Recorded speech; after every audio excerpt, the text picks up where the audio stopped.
Bismillahirrahmanirrahim. Assalamualaikum warahmatullahi wabarakatuh.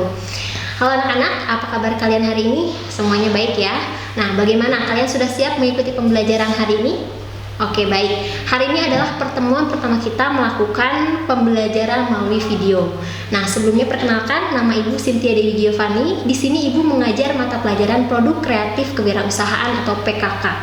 Nah, di video pembelajaran hari ini pada mata pelajaran PKK kita akan masuk materi baru, yaitu konsep perusahaan dalam proses kerja pembuatan produk. Nah, setelah mempelajari materi ini, kalian diharapkan pertama dapat mendeskripsikan konsep perusahaan, bisa membedakan jenis-jenis perusahaan beserta sifat serta contoh produk, dan juga kalian bisa menganalisis perhitungan dari harga pokok dan harga jual dari salah satu contoh jenis perusahaan. Nah, oke, baik, Ibu harap kalian masih semangat ya dan bisa mengikuti pembelajaran dengan baik, karena nanti di akhir pembelajaran di Google Classroom Ibu akan memberikan kalian kuis untuk kalian kerjakan.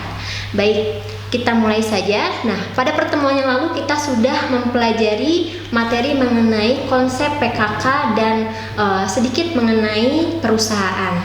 Nah, seperti yang kita ketahui bahwa di sekitar kita terdapat begitu banyak perusahaan, dimulai dari perusahaan skala kecil, menengah, sampai skala besar.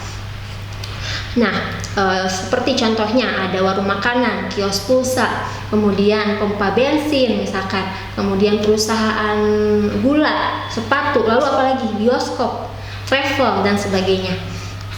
Nah, lalu sebenarnya apa sih itu perusahaan ya? Nah, ada yang tahu? Ya, oke. Kemarin kita sudah sedikit membahas ya. Di sini perusahaan itu adalah organisasi di mana sumber daya seperti bahan baku dan biaya tenaga kerja, bahan baku dan tenaga kerja, maksudnya ini diproses untuk menghasilkan suatu produk. Jadi di mana organisasi tersebut mengelola sumber daya, baik itu bahan baku, tenaga kerja, dan lainnya untuk menghasilkan barang atau jasa untuk pelanggan. Nah, di sini tujuan perusahaan. Nah, apa sih tujuan perusahaan? Tujuan perusahaan ini adalah yang pertama untuk menghasilkan keuntungan atau melipat gandakan kekayaan pemilik. Nah, pernah nggak sih kalian mendengar kata laba? Nah, laba ini merupakan keuntungan yang diharapkan oleh para pemilik perusahaan. Nah, laba itu apa? Laba itu adalah selisih antara pengeluaran atau pengorbanan dengan penghasilan yang didapatkan oleh perusahaan tersebut untuk mendapatkan produk, barang, atau jasa. Nah, selanjutnya, tidak semua organisasi, yang perlu kalian ketahui, tidak semua organisasi bisa disebut sebagai perusahaan. Di sini ada beberapa syarat perusahaan. Yang pertama, itu memiliki produk, dan yang kedua adalah memiliki sumber daya. Nah, produk, apa sih itu produk? Nah, produk ini adalah segala sesuatu ya yang dihasilkan oleh perusahaan, baik itu barang maupun jasa. Nanti kita bahas lebih lanjut. Kemudian, memiliki sumber daya. Di sini Ibu singkat menjadi 6M. M yang pertama adalah man. M kedua money, material, mesin, metode, dan market. Man itu adalah manusia atau tenaga kerja. Kemudian yang kedua adalah money, uang atau modal. Ketiga ada material, bahan. Ketiga mesin. Keempat metode atau cara, dan terakhir adalah market atau pasar. Nah, baik, di sini kita lanjut. Ada jenis-jenis perusahaan. Nah, perusahaan itu ada berapa jenis sih? Ya, betul, ada 3. Yang pertama adalah perusahaan jasa, dagang, dan manufaktur.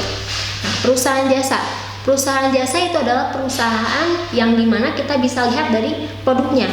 Perusahaan jasa menghasilkan produk berupa sesuatu yang non-fisik, artinya tidak berwujud, tidak terlihat.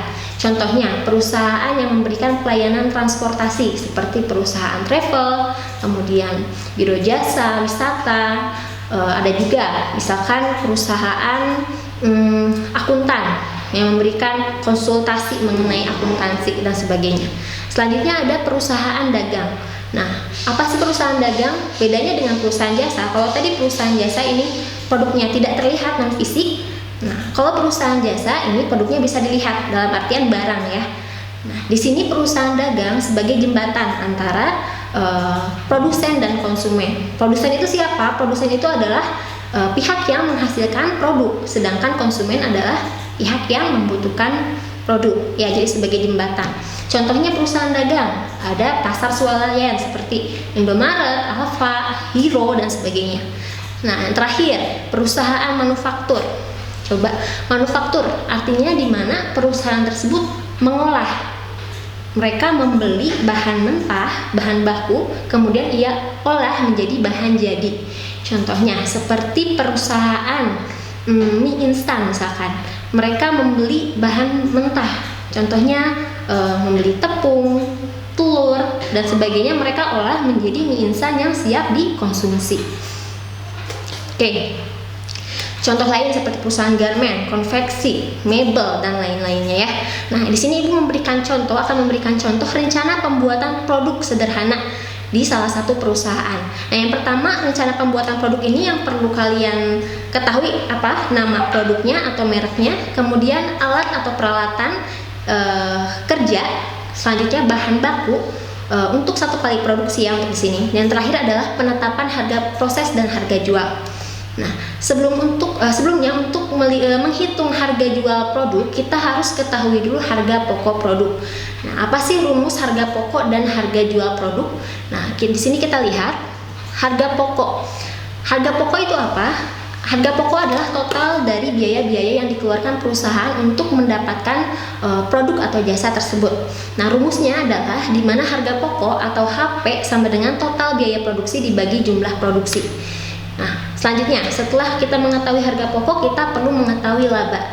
Nah, cara mengetahui laba, tadi laba adalah keuntungan ya.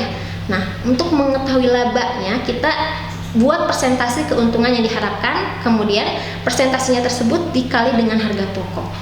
Nah, terakhir ada rumus harga jual atau HJ ya. Harga jual di sini adalah harga yang ditawarkan perusahaan kepada konsumen, tentunya sudah ditambah dengan laba.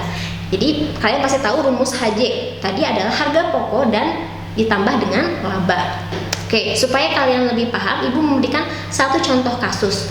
Nah, misalkan di sini ada rencana usaha nugget tahu Nuta, yang mana ini merupakan salah satu perusahaan manufaktur.